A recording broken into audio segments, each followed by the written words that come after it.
অন্ধকার রাত, ছায়া লুকিয়ে আছে সব রহস্য। অতৃপ্ত আত্মা পূরণ করবে নিজেদের আশা। লাল গোলাপে মেশানো রক্তের দাগ, হারানো সরলতা, বেঁচে আছে শুধু সঙ্গ। ভালোবাসা আর ভয়ের অজানা খেলা, নিস্তব্ধতায় বাজবে আত্মার বেল। অঙ্কিত নিজের পেন্ট হাউসের বেডরুমে জাগল। ঘর সমুদ্রের কিনারায় মুম্বাইয়ে আছে, আর ভেতর থেকে নীল জল দেখা যাচ্ছে। ও চাদর সরিয়ে নিজের ফোনের দিকে হাত বাড়ালো। ফোনে ওর বন্ধু শিকারের মেসেজ এলো, তোমার ভ্যালেন্টাইনের কি প্ল্যান? আমরা কি ডোনাটস নিতে যাব? অঙ্কিত হাসল আর কিচেন কাউন্টারে রাখা কফির কাপ উঠিয়ে নিল। তারপরও বাইরে বেরোলো। অঙ্কিত বিনা শার্টে টেরেসের দিকে গেল। হাতে কফির কাপ নিয়ে ও একটা সিপ নিল আর ফোনে মেসেজ টাইপ করল, ডিসপ্যাচ টুনাইট। ও মেসেজ পাঠালো আর একটা রেকলাইনে বসে গেল। বাইরে সুন্দর দৃশ্য দেখছিল আর কফি সিপ নিতে নিতে হাসছিল। তখনই ওর ফোন বাজল আর অঙ্কিত ফোন ওঠালো। অন্যদিকে ইন্সপেক্টর ডালভি পুলিশ স্টেশনে নিজের টিমকে ব্রিফ করছিল। ও ওদের বলছিল, সারা দেশ জুড়ে কিছুদিন আগে কিডন্যাপিং এর কিছু কেস হচ্ছে। কিছু ইয়াং কলেজের মেয়েরা হঠাৎ করে গায়েব হয়ে যাচ্ছে। কোনো প্রমাণ নেই, কোনো র্যানসাম কল নেই, শুধু হঠাৎ গায়েব। টেবিলের ওপর বড় বড় বক্স ফাইল রাখা আছে, যেটাতে এই কেসের সিরিয়াসনেস বোঝা যাচ্ছে। আমাদেরকে এই কেসটা আজকে থেকে হ্যান্ডেল করতে হবে। এর ফাইল আর কপিজ আপনাদের টেবিলে রাখা রয়েছে। আপনাদের কোনো প্রশ্ন আছে? স্যার, আমি দেখতে পাচ্ছি যে যেই কটা মেয়ে গায়েব হয়েছে ওদের এজ গ্রুপ 18 থেকে 20-র মধ্যে। এটা কি প্রবাবল প্যাটার্ন নাকি শুধুই ইত্তেফাক? আমার মনে হয় যে এটা একটা pattern. Sorry to interrupt sir, কিন্তু আমরা এই জিনিসটা রুট কজ জানি না। আর তার উপর আমরা এটাও জানি না যে এই ঘটনাটা একটা মানুষের দ্বারা হচ্ছে নাকি এর পেছনে আলাদা আলাদা কারো হাত আছে। তাই ভালো করে রিসার্চ করার আগে কোনো কনক্লুশনে আসার আমি পক্ষপাতী নই। তুমি সঠিক হতে পারো, এই জন্যই আমি এই কেসটার জন্য তোমাদেরকে হায়ার করেছি। আমার দৃঢ় বিশ্বাস আমরা এই কেসটা তাড়াতাড়ি এক্সপোজ করব। দুজন ইন্সপেক্টরকে আত্মবিশ্বাসী মনে হচ্ছিল। ওরা একে অপরের কথায় হ্যাঁ বলছিল আর সেখান থেকে চলে গেল। অঙ্কিত নিজের সুপার কার চালাতে চালাতে রোডের ওপর দিয়ে যাচ্ছিল। তখনই ওর কাছে একটা কল এলো। সে ওই কলটি রিসিভ করলো। Sir, donuts arrived. ট্রান্সফারের প্রস্তুতি নাও, আমাদের ক্লায়েন্টরা ওয়েট করছে। Okay sir. Ankit call disconnect করলো আর তাড়াতাড়ি নিজের অফিসে পৌঁছালো। ওখানে দাঁড়ানো লোকটাকে চাবি দিল আর নিজের অফিসে চলে এলো। অঙ্কিত নিজের কেবিনে বসেছিল আর তখনই ওর এইচআর ম্যানেজার নতুন রিজিউমের সাথে এলো। অঙ্কিত এক নতুন পার্সোনাল অ্যাসিস্ট্যান্টের খোঁজে আছে আর এইচআর ওকে ফাইল দিল। স্যার, আপনার পিএর ওপেনিং এর জন্য অনেকগুলো অ্যাপ্লিকেশন রিসিভ হয়েছে, কিন্তু এদের মধ্যে এই মেয়েটি সবথেকে ভালো। অঙ্কিত রিজিউমের ওপরে নজর দিল আর হঠাৎ ওর মাথায় অতীতের একটা স্মৃতি এলো। এটা সেই মেয়ে ছিল যাকে অঙ্কিত কিছুদিন আগে ক্লাবে দেখেছিল। ওর সৌন্দর্য ওকে মন্ত্রমুগ্ধ করেছিল আর ও মনে করছিল যে ও সেই রাতে হঠাৎ কি করে গায়েব হলো। অঙ্কিত রিজিউমে লাগানো মেয়েটির ছবি ভালো করে দেখছিল। ওর সৌন্দর্য ওকে পুরো ঘিরে রেখেছিল। ও চিন্তায় ডুবে গেল। তখনই এইচআর ম্যানেজার ওকে ডাকলো। স্যার, ভালো মেয়ে মনে হচ্ছে। ওকে, ইন্টারভিউ শিডিউল করে দাও। She is here actually. যদি আপনি চান তাহলে আমি ওকে এক্ষুনি পাঠিয়ে দেব। শিওর, পাঠিয়ে দাও। এইচআর ম্যানেজার হ্যাঁতে হ্যাঁ বলল আর সেখান থেকে চলে গেল। অঙ্কিত তাড়াতাড়ি নিজের ড্রয়ার থেকে পারফিউমের বটল বার করলো আর নিজের ওপরে স্প্রে করলো।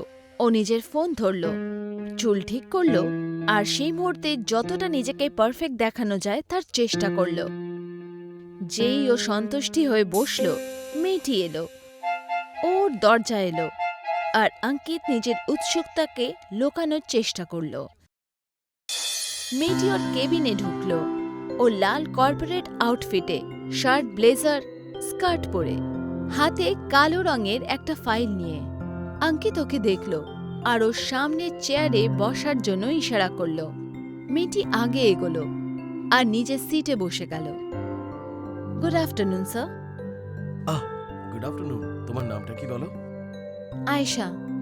তো আয়েশা, নিজের ব্যাপারে বলো। আয়েশা বলা শুরু করলো।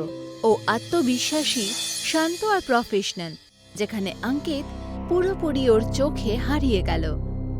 সেই ও বলা শুরু করলো, অঙ্কিত উঠল আর টেবিলের কোণায় গিয়ে দাঁড়ালো।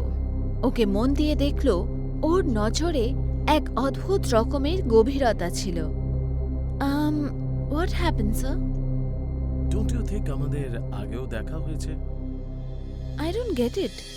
কাম অন আয়েশা, আমি তোমাকে ফান টাইম ক্লাবের লাস্ট উইক দেখেছি। আই এম শিওর তুমিও আমাকে দেখেছিলে, কিন্তু তুমি ওখান থেকে হঠাৎ গায়েব হয়ে গেছিলে কেন? ওয়েল, কিছু কথা এমন হয় যেটা অফিসে করা উচিত নয়। Oh really? Then you never know. হয়তো এই প্রশ্নের উত্তরের জন্য আপনাকে একটু অপেক্ষা করতে হবে। Is it? কিন্তু মেক শিওর তুমি আমাকে বেশি ওয়েট করিও না কিন্তু। So am I hired? আমি তো সেটার জন্য ওয়েট করতে পারছি না। আয়েশা উঠল আর অঙ্কিতের কাছে এলো। ততক্ষণ অবধি এগোলো যতক্ষণ অবধি ওদের মধ্যে 1 ইঞ্চি তফাৎ না হয়। ও আস্তে আস্তে নিজের হাত ওঠালো আর নিজের আঙুলকে ওর ঠোঁটের ওপরে রাখলো। হোল্ড ইয়োর হর্সেস সুইটি, এর জন্য অনেক টাইম আছে। আয়েশা নিজের ফাইল ওঠালো আর যেতে শুরু করলো, কিন্তু অঙ্কিত ওকে দাঁড় করিয়ে ওর নাম ধরে ডাকলো। By the way Ayesha, turn back. By the way, তোমার এই ভ্যালেন্টাইন্স এর প্ল্যানটা কি?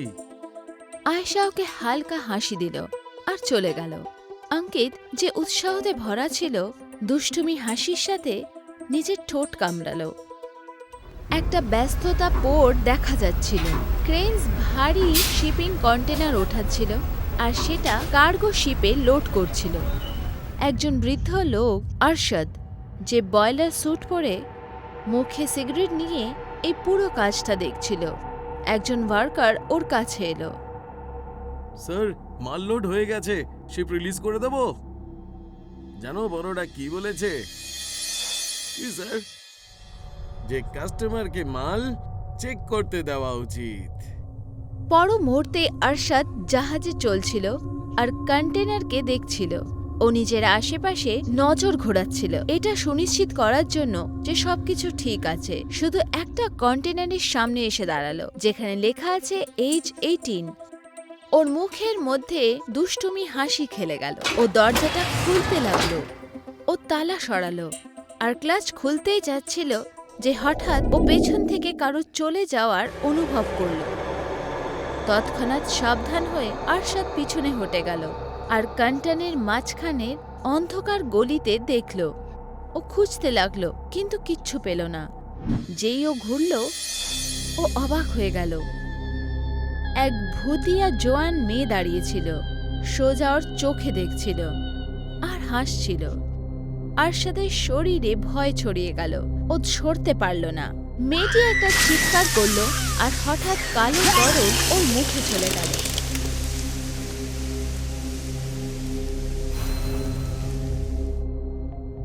পরের দিন সকাল, অঙ্কিত অনেকগুলো মনিটরের সামনে দাঁড়িয়েছিল। সব মনিটরে একটা নিউজই চলছিল আর সেই আওয়াজগুলো মিলে এক অদ্ভুত স্বর সৃষ্টি করছিল। আজকের গুরুত্বপূর্ণ খবর, ডোনাট 1 থেকে পাওয়া গেছে এক ম্যানেজারের মৃতদেহ। প্রত্যেকটা স্ক্রিনে শুধু একটা লেখাই দেখা যাচ্ছিল, ডোনাট 1। অঙ্কিত সেখানেই দাঁড়িয়েছিল আর নিউজ দেখতে থাকছিল। তারপর ও নিজের ফোন ওঠালো আর কাউকে কল করতে লাগলো। একটাও কন্টেইনার যেন না খোলে, বাকি বিষয় আমি হ্যান্ডেল করে নেব। ওই দিনই অঙ্কিত প্রেস কনফারেন্সে পৌঁছালো, যেখানে পুলিশ ইন্সপেক্টর প্রথম থেকেই বসেছিল। ইন্সপেক্টর ডালমি ওকে স্বাগত জানালো, সাথে বাকি অফিসাররা। অঙ্কিত ওদের মাথা নাড়িয়ে নমস্কার করল আর নিজের চেয়ারে বসে গেল। টেবিলে অনেকগুলো মাইক্রোফোন রাখা ছিল। স্টেজের সামনে রিপোর্টারের এক প্যানেল চেয়ারে বসেছিল। মন দিয়ে তারা অপেক্ষা করছিল। স্যার, কালকের ঘটনায় আপনার এক ম্যানেজারের মৃত্যু হয়েছে। এ ব্যাপারে আপনি কি বলতে চান? আমার শুনে খুব দুঃখ হয়েছে, আর আমি ওর পরিবারের জন্য যতটা ক্ষতিপূরণ দেওয়া যায় দেব। আপনি কি পয়সা দিয়ে ওদের মুখ বন্ধ করতে চাইছেন? আমরা অনেকবার শুনেছি যে আপনার শিপে সেফটি প্রোটোকলস কিন্তু মানা হয় না। This is nonsense. আমরা কিন্তু সমস্ত প্রোটোকল মেনে সমস্ত কাজ করি। কোনো কন্টেনারের সেফটি ইন্সপেকশন হতেই দেননি। তার মানে কি আপনি এমন কিছু করতে চাইছেন যেটা আপনি লোকেদেরকে জানতে দিতে চাইছেন না? ইন্সপেক্টর ডালমি ঝুঁকলো আর এই কথাটাকে অস্বীকার করলো। আমি আপনাকে অনুরোধ করছি, আপনি নিজের প্রশ্নটা একটু ভালোভাবে করবেন। এই কথাটা কি সত্যি যে প্রত্যেক দ্বিতীয় দিনে আপনার বাড়িতে এক এসকর্ট সার্ভিস পাঠানো হয়? অঙ্কিত রেগে গিয়ে মুখ ঘোরালো, তারপর আবার সামনে দেখলো আর মাইক্রোফোনের দিকে ঝুঁকে গেল। No comments. এই কনফারেন্সটা এখানেই শেষ করছি। অঙ্কিত উঠল আর রেগে গিয়ে বাইরে বেরিয়ে গেল, যেখানে রিপোর্টাররা ওকে আটকানোর চেষ্টা করলো, কিন্তু তাও ও চলে গেল। Sir, sir, sir, sir! Sir! রাতে অঙ্কিত নিজের ক্যাবিনে বসেছিল আর ল্যাপটপে কাজ করছিল। লাগাতার টাইপ করে যাচ্ছিল। সেই সময় আয়েশা এলো, হাতে কিছু ফাইল নিয়ে। ও সেগুলো টেবিলে রাখলো আর অঙ্কিত ওর দিকে তাকালো। কত কাজ করবেন স্যার? ডোনাট ওয়ানের কেসটা নিয়ে একটু ক্লান্ত আছি। আপনি একটু রেস্ট কেন নিচ্ছেন না? Maybe with me? রিলি? আরামের সাথে শত্রুতাটা বেশ পুরনো, কিন্তু যদি তুমি চাও তো আমি করতে পারি। আরাম তো সবাই করতে চায় স্যার, শুধু সুযোগ পাওয়া যায়। অঙ্কিত উঠল আর আয়েশার কোমরে হাত রাখলো। সুযোগও আছে আর পরিস্থিতিও, আর বেশি অপেক্ষা করে থাকা যায় না। ভ্যালেন্টাইন ইভ আসছে। Impress me, get me. মানে এইবারের ভ্যালেন্টাইন্সের রাতটা বেশ লম্বা হতে চলেছে। Do you think that? Try it. ওদের কথা চলতে থাকছিল আর রাত নিজের শেষ সীমানায় পৌঁছায়। পরের দিন ইন্সপেক্টর নতুন প্রমাণের সাথে এলো, যেটা গায়েব হওয়া মেয়েদের সাথে সংযোগ আছে। ও সেটা ডালমিয়ার কাছে পেশ করলো। ও প্রত্যেকটা প্রমাণ মন দিয়ে দেখছিল, আর যেই ও সেগুলোকে ভালো করে পরীক্ষা করলো, ওর চেহারা গম্ভীর হয়ে গেল আর ও ওদের প্রশ্ন করতে লাগলো। তুমি সমস্ত এভিডেন্স ক্রস চেক করেছো? ইয়েস স্যার, এই প্রত্যেকটা এভিডেন্স আর ডিটেলস আমরা চেক করেছি। আমাদের সোর্সের ওপর আমাদের পুরো বিশ্বাস আছে। She is right sir. যতগুলো মেয়ে গায়েব হয়েছে তার মধ্যে কিছু জিনিস কমন পাওয়া গেছে। যেমন প্রত্যেকটি মেয়ে কোনো আন্ডার প্রিভিলেজড ফ্যামিলি থেকে আসে। আর তার থেকে বড় কথা, এদের সবার বয়স 18 থেকে 20-র মধ্যে। আর সব থেকে বড় ব্যাপার, এই প্রত্যেকটি মেয়েই হচ্ছে handicapped. What do you think এর পেছনে কে থাকতে পারে? স্যার, আমি জানি না এটা আমি কি করে বলবো। আমাদের সোর্সের হিসেবে এর পেছনে অঙ্কিত ধাবার হাত আছে। What nonsense! স্যার, আমরা সবাই জানি যে ওদের রেকর্ডসটা এই ব্যাপারে খারাপ, কিন্তু তার মানে এই নয় যে আমরা ওদের সোজা সন্দেহ করব। Mind you, he is a powerful man. কোনো অ্যাকশন নেওয়ার আগে আমাদের কাছে কিন্তু সলিড প্রমাণ থাকা খুব জরুরি। ডোনাট ওয়ান ওনার কোম্পানির কার্গো ওনারশিপ, যাতে শেষ উইকেই ওনার ম্যানেজারের মার্ডার হয়েছিল। কারেক্ট। ওর মৃত্যু কিভাবে হয়েছে কেউ জানে না। ওয়াচ টাওয়ার ক্যামেরা থেকে জানা গেছে যে ওর মধ্যে থেকে একটা কন্টেনারের লক ও খুলেছিল, আর ওই লকটা না লাগিয়ে কোথাও একটা চলে গেছিল। লগ বুক থেকে জানতে পেরেছি যে স্ট্রিক্ট রেস্ট্রিকশনস থাকার পরেও রাতারাতি একটা কন্টেনারকে ওখান থেকে সরানো হয়েছিল, আর তার উপর এই মার্ডার কেসটাও কিন্তু বন্ধ করা হয়েছিল। সো ইউ মিন্স কি ওদের কন্টেনারে মেয়েরা ছিল?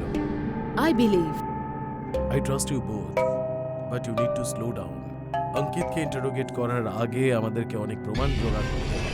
নেক্সট এভিডেন্সের প্রয়োজন। ডালভি উঠল আর কোনো কিছু না বলেই ঘরে চলে গেল। দুজন অফিসার একে অপরকে দেখল। অঙ্কিত পোর্ট হারবালের রেলিংয়ের সামনে দাঁড়িয়েছিল। কিছুক্ষণ পর এক চেনা পরিচিত ছায়া ওর কাছে এলো আর ওর পাশে এসে দাঁড়ালো। You were in danger. What do you mean? পর মুহূর্তেই জানা গেল যেটা আর কেউ নয়, বরঞ্চ ডালভি। আপনি কিন্তু আজব সাহেব, এমনই বোকা বোকা প্রশ্ন করবেন আপনি আমাকে। আমি কি জানি না নাকি যে ক্লিন চিটের থেকে আপনার কত প্রফিট হবে? কিছু আমাদের কাছেও দিয়ে দিন, 10% অফ দ্য প্রফিট। কিন্তু মনে রেখো, কালকের দিনটা শেষ হওয়ার আগে এই শিপটা এক্সপোর্টের থেকে বাইরে থাকবে। ডালভি আত্মবিশ্বাসের সাথে হাসল আর চলে গেল। যেখানে অঙ্কিত সেখানেই দাঁড়িয়েছিল। ডালভি নিজের কারের দিকে এগোলো আর সেখানে বসে গেল। ও একটা বাটন টিপলো, কিন্তু ইঞ্জিন স্টার্ট হলো না। ও অনেকবার চেষ্টা করলো, কিন্তু তাও কার স্টার্ট হলো না। সেই সময় অঙ্কিত জোরে গাড়ি চালাচ্ছিল, চেহারায় হাসি ছিল। সামনে সিটে একটা ফুলের বুকে রাখা ছিল। ওর গাড়ি দাঁড়ালো আর ফুটপাতে দাঁড়ানো একটি মেয়ের সামনে এসে দাঁড়ালো। সেটি আর কেউ নয় বরঞ্চ আয়েশা। ও গাড়িতে বসলো। নাইস কার। এখনো তো অনেক ভালো জিনিস দেখা বাকি। অঙ্কিত ওকে দেখে হাসলো আর গাড়ি চালালো। রাস্তায় অঙ্কিত ওকে জিজ্ঞেস করলো, so your place or mine? I guess none. মানে? ঘরে তো যে কোনো কেউ নিয়ে যেতে পারে, তুমি কিছু স্পেশাল করতে পারো না? আই গেস বাড়ির থেকে বেশি সেফ স্পট আর কিছু নেই। প্লেইং সেফ, হ্যাঁ? Not my type. আমার তো রিস্ক টেকার পছন্দ। Is it? Let me excite you then. Ankit গাড়ি ঘুরিয়ে পোর্টের দিকে গেল। অঙ্কিত পোর্টে পৌঁছালো, যেটা অদ্ভুত আর ভয়ঙ্কর নিস্তব্ধতায় ডুবেছিল। ও নিজের গাড়ি পার্ক করলো, আয়েশার হাত ধরলো আর ওকে জাহাজের দিকে নিয়ে গেল। পরিবেশের মধ্যে একটা দমবন্ধ ব্যাপার ছিল। ওদের মাঝখানে হালকা ফুটন্ত ঊর্জা দেখা গেল। যেই ওরা জাহাজে পা রাখলো, আয়েশা হঠাৎ ওর হাত ছেড়ে দিল। ওকে ধরার জন্য টিস করতে লাগলো। অঙ্কিত হাসতে হাসতে ওর পিছু নিল আর জোরে দৌড়ানোর চেষ্টা করলো, কিন্তু ও আবার গায়েব হয়ে গেল, একদম আগের মতন। ও আস্তে আস্তে চলল আর কন্টেনারের অন্ধকার গলিতে নজর রাখলো। ওকে খোঁজার চেষ্টা করলো। হঠাৎ ওর পেছনে কারোর আওয়াজ হলো। ভাবলো এটা হয়তো আয়েশা। ও ঘুরে দেখলো আর ওর পিছু নিল, কিন্তু ও অবাক হয়ে গেল। সেখানে ইন্সপেক্টর ডালভি দাঁড়িয়েছিল, আয়েশাকে গলার দিকে চেপে ধরে, আর পিস্তলের মুখ ওর দিকে। হোয়াটস রং উইথ ইউ ডালবি? ও আমার সাথে আছে, ছেড়ে দাও ওকে। স্যার, এ আপনার সাথে নয়, এ আপনাকে মারতে এসছে। কি ভুলভাল কথা বলছো? নিচে দেখুন স্যার। অঙ্কিত নজর মাটিতে পড়ে থাকা চাকুর দিকে গেল, তারপর ওর চোখ আয়েশার দিকে গেল, রেগে। কে তুমি? আমি সেই এডিটর যে তোর উমেন ট্রাফিকিং ধান্দার আর্টিকেল বানিয়েছিলাম, আর তুই আমাকে মারার চেষ্টা করেছিলিস। পার্থক্য শুধু এইটুকুই, যে মারা গেছে সে আমি নই, আমার জুড়োয়া বোন ছিল। তুই ভুল করে ফেলেছিস, কিন্তু আমি করিনি। আমি আমার বদলা নিয়েই ছাড়ব। ছাড় আবার, ছাড়। অঙ্কিত আস্তে আস্তে মাথা নাড়ে আর ওর চেহারা একটা চিন্তা ভরা হাসি দেখা গেল। আয়েশা ডার্লিং, তুমি আমাকে এক্সপোজ তো করে দিয়েছো, কিন্তু একটা ভুল তুমি করে ফেলেছো। আমার ধান্দা কিন্তু উমেন ট্রাফিকিং থেকেও আরো বেশি। এই দোষটা তো তাও খুব ছোট। আমার আসল কাজ তো মরফিনা সাপ্লাই। জানো তুমি, হ্যান্ডিক্যাপ মেয়েরাই কেন সিকিউরিটি চেকিংয়ে ওদের নিয়ে যাওয়া সহজ হয়, আর তার শেষ হওয়ার পরে ওদের বিল দিয়ে যে মজা হয়, তোমাকে কি বলবো। আয়েশা ওর দিকে তাকালো, ওর চোখে জল চলে এলো। হঠাৎ ডালভি চাকুটা অঙ্কিতের দিকে লাথি মেরে সরালো। এই নিন স্যার, শেষ করে দিন ওকে। Sorry sweetheart, and wish you a happy Valentine's day. Ankit চাকু ওঠানোর জন্য ঝুঁকলো। যেই ওর মাথা ওঠালো, ওর শ্বাস থেমে গেল, ওর হাড়ে ঠান্ডা হাওয়া বয়ে গেল, ওর চোখ ভয় খোলা হয়ে গেল। ডালভির পেছনে ভুতিয়া মহিলার একটা গ্রুপ দাঁড়িয়েছিল, সোজা অঙ্কিতের চোখে দেখছিল। ওর হাত বেকাবু হয়ে কাঁপছিল, আর ওই ভয়ানক দৃশ্য দেখে নিস্তব্ধ হয়ে গেছিল। কি হয়েছে স্যার? মারুন ওকে। ডালভি দেখলো যে অঙ্কিত পেছনে দেখছে। যেই ডালভি ঘুরল, একটা লম্বা ক্রেন হুক নিচে এলো আর ভয়ঙ্কর ভাবে ওকে চিরে দিল আর ওকে হাওয়ায় উঁচুতে উঠিয়ে দিল। আঙ্কিত ভয়ের চোটে সেখানেই জমে গেল। ওর শরীর স্থির আর ভয় ওর ভেতরে দৌড় দিল। আয়েশা খুব মুশকিলভাবে বিশ্বাস করলো যে ও কি দেখছে। ভুতিয়া মহিলারা আঙ্কিতের দিকে এগোতে শুরু করলো আর ওকে ঘিরে নিল। ওদের উপস্থিতি খুবই ভারী, যেন কোনো ন্যায়ের জন্য অপেক্ষা হচ্ছে, যেন পূর্ণ ফয়সলা নেয়ার দিন। ছেড়ে দাও আমাকে, ছেড়ে দাও। পরের দিন এক ভয়ানক দৃশ্য সামনে এলো। আঙ্কিত আর ডালভিয়া দুজনেই সে ইন্ডাস্ট্রিয়াল বুক দিয়ে ঝোলা ছিল, যেটা ওদের শরীরকে চিরে দিয়েছিল আর ওদের কাপড় রক্তে ভেজা ছিল। ওদের চারপাশে অনেক মেয়ের শব পড়েছিল, যাদের কন্টেনার থেকে বাঁচানো হয়েছিল। ডালভির অফিসাররা পাশেই দাঁড়িয়েছিল আর নিস্তব্ধ ছিল, আর এই ভয়ানক দৃশ্য দেখে একদম হতভম্ব ছিল। বিখ্যাত ইন্ডাস্ট্রিয়ালিস্ট অঙ্কিত ঝায়ে রহস্যময় মৃত্যু। ওনার সাথে ইন্সপেক্টর ডালভি সবও পাওয়া গেছে।